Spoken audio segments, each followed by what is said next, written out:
The flames came first, before the screaming, before the collapse, before the sky turned the color of a wound. The flames came first, and they came fast, and they came hungry, and they did not stop. It is the summer of 1944. The island of Peleliu, a coral rock barely 6 miles long in the middle of the Pacific Ocean, is on fire. Not metaphorically, not strategically, on fire. The jungle is burning. The ridgelines are burning. The caves carved into the ancient limestone are burning. And inside all of it, 10,000 American Marines are trying to survive the most savage, most suffocating, most brutally filmed battle in the history of the United States military. A Marine named Eugene Sledge, 22 years old from Mobile, Alabama, later wrote that Peleliu was simply the worst thing that had ever happened to him. He was not being dramatic, he was being precise. This is that story. But before we understand what Peleliu became, we have to understand what the men who landed there expected it to be. Because the distance between the promise and the reality of Peleliu is where the true tragedy lives. It is August 1944, and the American war machine is rolling. The liberation of Paris is days away. MacArthur is pushing hard through New Guinea. Nimitz controls vast stretches of the Central Pacific.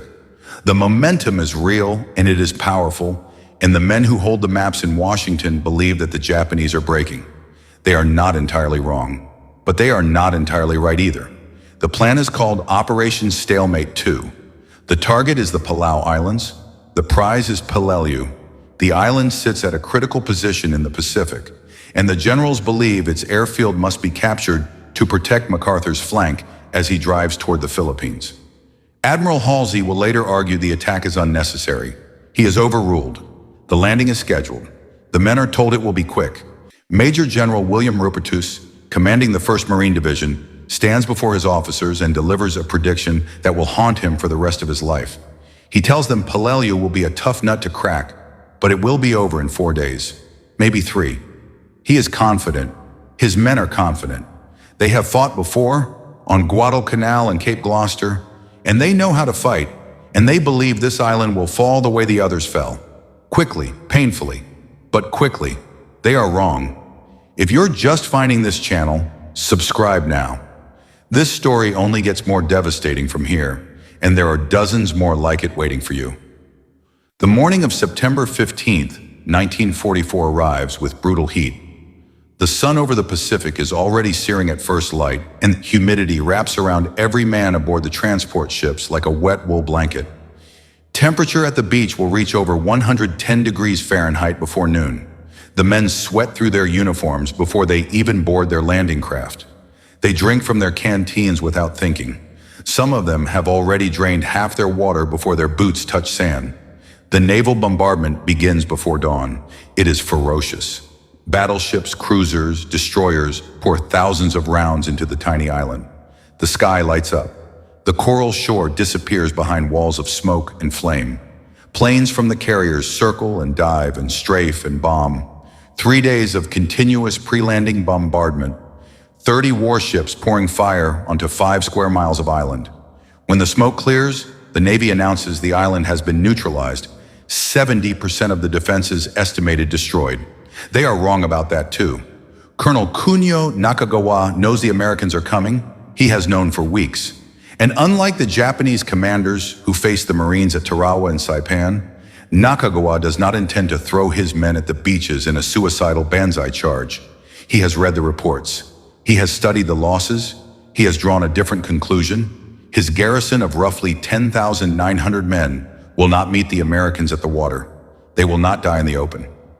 Instead, Nakagawa has spent months transforming the Umurbergol Mountain, a jagged, broken ridge of coral and limestone that dominates the northern half of Peleliu, into something that has no real name yet in American military thinking. He has connected hundreds of natural caves with man-made tunnels. He has installed sliding steel doors. He has positioned artillery to cover every approach. He has built firing positions so deep inside the rock that no naval shell can reach them. He is not defending a beach. He is defending a fortress carved into the bones of the earth itself. The landing craft hit the water at 0832. 5,000 Marines in the first wave, grinding toward the shore through the smoke. The men grip their rifles. They pray. Some of them vomit. Some of them are perfectly calm in the way that men who have made peace with death are calm. The reef catches some of the landing craft early, tearing holes in the aluminum hulls. Men spill into the water. Others wade through chest-deep ocean under fire, holding their weapons above their heads, praying the current doesn't take them under. The first few hundred yards are survivable. The Japanese are holding their fire. Nakagawa is watching, waiting. He wants them all the way in. He wants them on the beach where they have nowhere to go.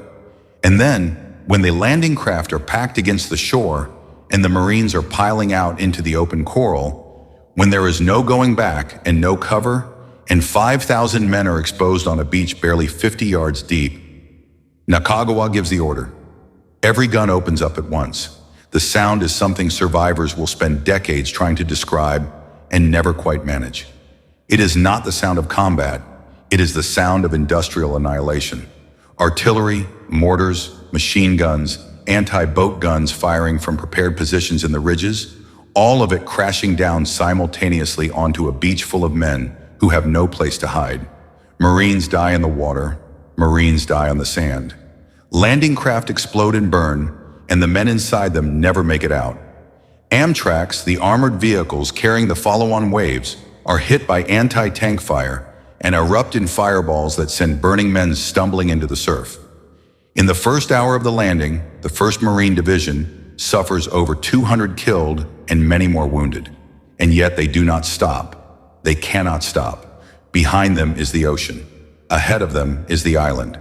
And so they go forward, crawling, sprinting, dragging wounded, calling for corpsmen, shooting at positions in the smoke, and hoping something hits back, moving through a landscape that is already being transformed from a coral beach into something that looks like the surface of the moon.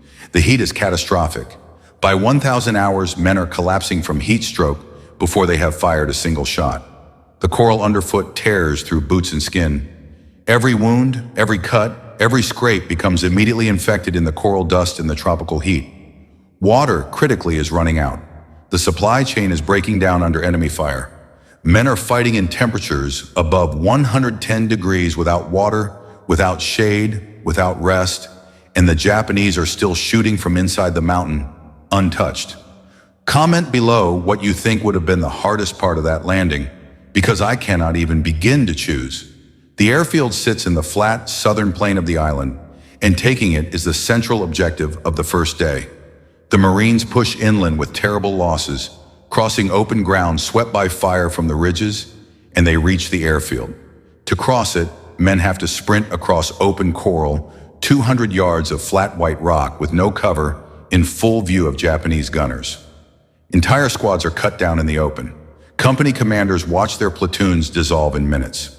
A Marine named Robert Leckie, who survived and later wrote about what he saw, described the airfield crossing as running through a blast furnace while someone tried to kill you. The sun reflected off the white coral and nearly blinded men. The heat rising from the ground was physically brutal, and the machine gun fire from the ridges was constant, precise, and devastating. But they cross it. They actually cross it. By the end of the first day, the Marines hold the southern airfield. They have paid for it in blood that seems impossible, but they hold it. General Rupertus is reportedly pleased. He still believes it will be over in days. The second day begins, and the battle shifts north, toward the ridges, toward Nakagawa's fortress. And this is where the Battle of Peleliu transforms from a brutal assault into something darker and stranger and more terrible than almost anything the American military had faced in the Pacific. The Umurbragal Mountain is not a mountain in any conventional sense. It is a series of broken, jagged ridges, ravines, and coral peaks. None of them particularly tall, but all of them absolutely vertical. All of them honeycombed with caves, all of them covered in the sharp coral that destroys boots and shreds, skin, and gives men no footing, no purchase, no way to move without exposing themselves completely to fire from above. The Marines call it Bloody Nose Ridge. It earns the name within hours. A regiment advances up the ridges and is met with fire from every direction. Japanese gunners shoot from caves positioned to support each other. When Marines attack one cave, fire from another cave covers it. When they try to flank left, fire from above pins them. When they try to flank right, a ravine cuts them off. The terrain itself fights for Japan. The coral cuts hands and knees. The heat robs men of judgment. The smoke from burning vegetation obscures everything, and the caves will not die. Flamethrowers become the weapon of Paleolu. Marines advance with tanks equipped with flamethrowers, crawl forward under fire with backpack flame units, push the burning fuel into cave openings, and listen to what happens inside. It is not something many of them will talk about later. It is effective, and it is horrifying, and it is the only thing that works, and it has to be done again the next day, because there are always more caves. Eugene Sledge, writing in his memoir, With the Old Breed, one of the most devastating personal accounts of combat ever put to paper, describes reaching a point where he simply stopped being afraid in any normal way. The fear became so constant, so total, so unrelenting that it transformed into something else, a kind of permanent numbness. He describes looking at the bodies of his friends and feeling nothing, not because he did not care, but because his mind had stopped being able to process the losses fast enough to grieve them. The grief was queued up somewhere behind the numbness, waiting. It would come later. Much later. If this story is moving you, please hit the like button. These men deserve to be remembered, and sharing this video is one small way to do that. By day 4, General Rupertus's prediction has become a private humiliation that he refuses to acknowledge publicly. The battle is not over. It is barely a week old, and the 1st Marine Division has already suffered casualties that exceed the entire Guadalcanal campaign in proportional terms. The ridges are holding, the caves are holding. Nakagawa is pulling his men back through his tunnel network each time a position is overrun, reappearing somewhere else, fighting with a patience and a ferocity that American commanders are struggling to adapt to in real time. The heat remains genocidal. October is approaching, but on Paleolu, the temperature does not relent. Water is still the central crisis of the battle. Men are drinking from shell craters filled with rainwater mixed with coral dust and the blood of the dead. Medical evacuation is constant and overwhelmed. The field hospitals fill up and overflow and fill up again. The film crews are there for all of it. This is the element that makes Paleolu historically unique among American battles. Combat cameramen from the Marine Corps and the United States Army filmed the battle extensively and in extraordinary detail. They filmed the landing under fire. They filmed the airfield crossings.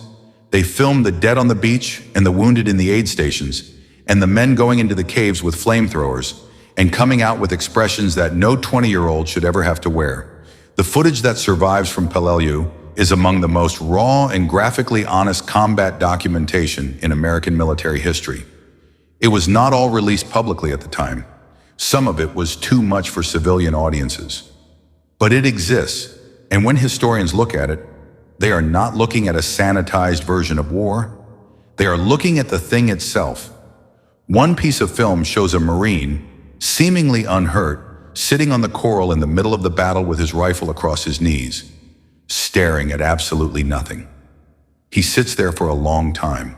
Nobody bothers him. Everyone around him understands. He is somewhere that is not Paleolu.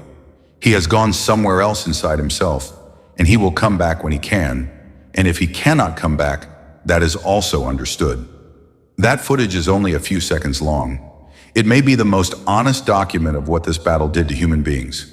By the second week, it is clear to everyone except Rupertus that the 1st Marine Division needs relief. The regiments are destroyed. The 7th Marines, which bore much of the initial landing losses, is effectively shattered as a combat unit. The 5th Marines are barely functional. Companies are being commanded by sergeants because all the officers are dead or wounded. Platoons of 40 men have been reduced to squads of 8, and still the ridges hold. The Army's 81st Infantry Division, the Wildcats, who have been taking the nearby island of Angor simultaneously, are called in to take over. They begin arriving in late September and early October. The Marines, or what remains of them, are pulled back in stages, and the soldiers who replace them look at the ridgelines and the devastation and the exhausted, hollow-eyed men they are relieving, and something passes between them, a recognition. This is going to be a long time. The 81st Division will spend the next 6 weeks finishing what the Marines started. 6 weeks. for a battle that was supposed to last 3 days. Subscribe if you want to understand why this battle was almost completely forgotten for decades after the war ended. The story of that erasure is almost as dark as the battle itself. October on Peleliu is a grinding, intimate, merciless thing. The scale has shrunk. The army is fighting for individual caves, individual ravines, individual coral outcroppings that have names now. Names like the China Wall and Death Valley, and Five Sisters in Wildcat Bowl. Each one of these positions is a small contained horror story. Each one costs lives in numbers that seem outrageous given the size of the terrain. Nakagawa is down to a few hundred men. His supplies are gone. His communications are fragmented. He is fighting with what he can find, retreating through tunnels, regrouping, attacking, refusing to die. He sends a final dispatch to Japanese High Command, formally dissolving his regimental colors so they cannot be captured, and prepares his final defense.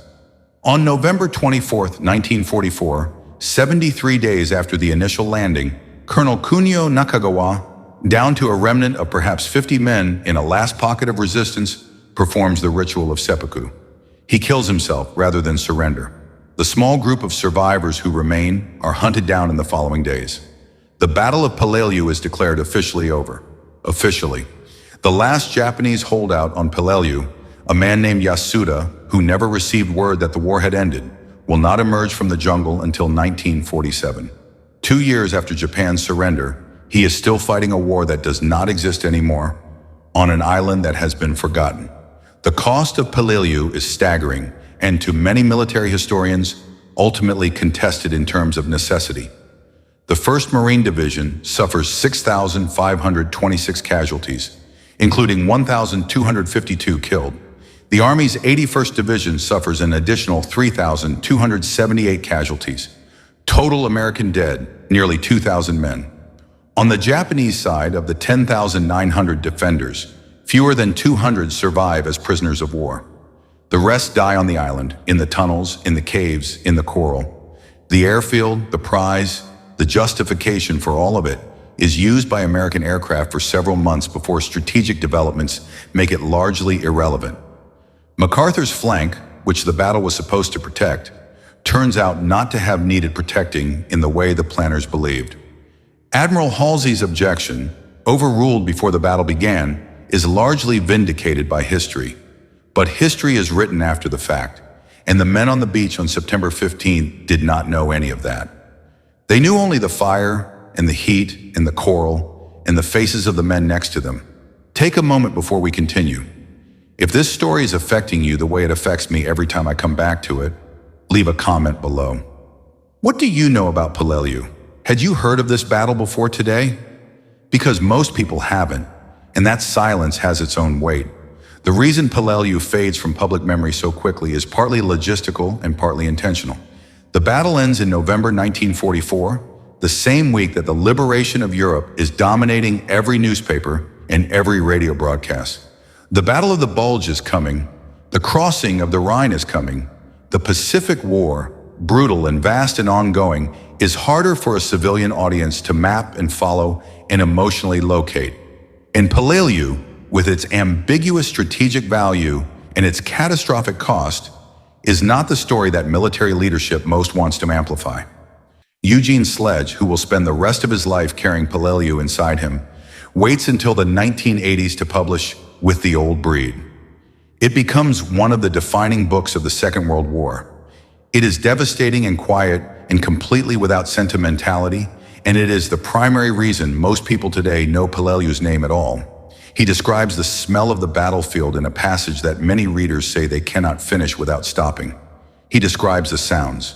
He describes what it felt like to know, on day 15, day 20, day 30 of the battle, that he might simply never leave this island, that the island might simply take him the way it had taken so many others, quietly and without ceremony, and his parents in Mobile would receive a telegram, and that would be the end of Eugene Sledge's story. He survives, he goes home, he becomes a biologist, he raises a family, he teaches at a small college in Alabama, and for 40 years Peleliu lives inside him, unspoken, until one day it begins to come out onto paper. And what comes out is not rage or bitterness or heroic framing. What comes out is witnessing. He saw it. He was there. He puts it on the page as plainly and precisely as he can, so that no one can say it did not happen that way, so that no one can soften it or accelerate past it or make it more comfortable than it was. That act of witness is its own form of heroism, and it may be the most lasting contribution Peleliu makes to American understanding of its own history. The HBO miniseries, The Pacific, produced by Steven Spielberg and Tom Hanks, and released in 2010, brings Sledge's story to a mass audience for the first time. The Peleliu episodes are among the most graphically intense depictions of infantry combat in the history of American television. They are careful with the historical record. They convey, as much as film can convey, what the heat felt like, what the coral looked like, what the men's faces looked like by the end of the second week.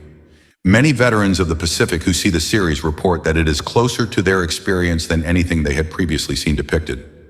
Some cannot finish watching it. Some watch it alone in silence and sit for a long time afterward. One veteran interviewed after seeing it says only, "That's it. That's what it was." If you haven't already, please subscribe. We cover stories like this because they deserve more than a paragraph in a textbook. They deserve the full weight of what they were. There is a cemetery on Peleliu. It is small and well kept and extremely quiet. The island today has a population of a few hundred people. The jungle has reclaimed most of the battlefield. Rusting equipment, shell casings, fragments of Amtraks and landing craft are still being found in the coral and the undergrowth. Every few years, a work crew or a farmer turns up bones. The bones are carefully collected and sent for identification. Most of them cannot be identified. They go into the long, ongoing accounting of the missing, the men whose families received a telegram but never received a body, never received certainty, never received the thing that allows grief to resolve into memory. There are still, in the 2020s, families in the United States who do not know where their grandfather or great-grandfather fell on Peleliu, who have a name on a wall and a folded flag and nothing else. The island holds them still, inside the coral, inside the limestone, inside the dark tunnels where the last defenders died and where no flamethrower or shell ever penetrated deep enough to find everyone. The ocean around Peleliu is extraordinarily clear and blue. Divers go there now, not to fight, but to look. They find the wrecks of landing craft on the reef. They find ordnance still live on the bottom. They find the coral growing over the metal, the living thing growing over the made thing, the long, patient work of the ocean covering what men did to each other in the summer and fall of 1944. It is almost peaceful down there, 60, 80 feet of clear blue water, and everything is still, and the coral grows. And the fish move through the wreckage as if it is simply part of the reef now, which in a way it is. Up on the ridges in the Umerbrogel, you can still walk the trails if you are careful, and you can look out from the heights that Nakagawa's men held for 73 days, and you can see the entire southern plain of the island, the airfield, the beach, the reef, the open ocean. You can see exactly what they saw. You can understand, standing there in the heat, looking down at the flat white coral of the old airfield, why it cost what it cost. The position was nearly perfect. The defense was nearly perfect. The only thing that took it down was the sheer brutal refusal of a few thousand exhausted, dehydrated, burning American men to stop walking forward. That stubbornness, that refusal, that completely unreasonable insistence on continuing to exist and continue to advance in conditions that should have made advance impossible, is the human story of Peleliu. Not the strategy, not the maps, not the admirals and generals arguing about necessity and timing in MacArthur's flank. The story is the 19-year-old from Georgia who crossed the airfield in full view of the ridges at a dead sprint and made it to the other side, and then turned around to find that the man running next to him had not. The story is the Navy corpsman, 20 years old, who spent 16 hours in a shell crater treating wounds with supplies that ran out in the first 6 hours, improvising with strips of uniform and coral dust and sheer force of will, keeping men alive through the night who had no business being alive. The story is Eugene Sledge sitting down to write 40 years after the fact because something in him will not allow the world to not know what happened on that island. The story is Colonel Nakagawa, who fought with every resource available to him, who innovated and adapted and refused to die easily, who was in his own way carrying out the same terrible duty that the men across from him were carrying out, who also had a name and a family and a history, and who also ended on Peleliu. War does not resolve neatly. Peleliu does not resolve neatly. The strategic debate continues among historians. The necessity argument has never been fully settled. What has been settled, what the footage and the memoirs and the casualty lists settled permanently, is the reality of what those 73 days cost. The cameras recorded it, the survivors carried it, the island holds it still. There is a particular piece of footage from the Peleliu landing, taken by a Marine Corps combat cameraman in the first hours of the assault, that shows a stretch of beach maybe 30 yards wide. The camera pans slowly across it. There are landing craft burning in the shallow water. There are men moving low and fast toward the tree line. There are men lying still in positions that do not suggest rest. There is smoke over everything, and through the smoke, far back on the ridgeline, you can see fire. Fire, just the island burning. The cameraman holds the shot for a long moment. You can hear faintly on the audio track the constant rolling percussion of artillery. You can hear something that might be voices. You can see the smoke moving in the hot wind, drifting out over the flat blue Pacific. And then the camera keeps moving, panning right, and there are more men and more fire, and more of the same devastation, and the same heat, and the same impossible landscape, and it goes on, and it does not stop. That is Peleliu. It does not stop. It just keeps going, past endurance and past sense and past everything that a human being can reasonably be expected to survive. And then it keeps going after that too. And the men kept going with it. We owe them, at absolute minimum, the act of looking, of not turning away, of watching the footage and reading the memoirs and saying clearly, this happened here to these men at this cost for these reasons that may or may not have been the right reasons. And it was real, and it was terrible, and it deserves to be known. Peleliu deserves to be known. The day everything burned deserves to be known. And now, because you watched this to the end, you know it. Please leave a comment if this changed what you understood about the Pacific War. Share this with someone who has never heard of Peleliu. Subscribe so that the next story, the next group of men who deserve more than silence can find its way to you. The ocean over Peleliu is very clear and very blue and very quiet now. But 73 days in the summer and fall of 1944, under that same sky, on that same coral, with that same Pacific sun overhead, it was the loudest, most terrible, most heartbroken place on earth. And the men who were there never forgot the sound.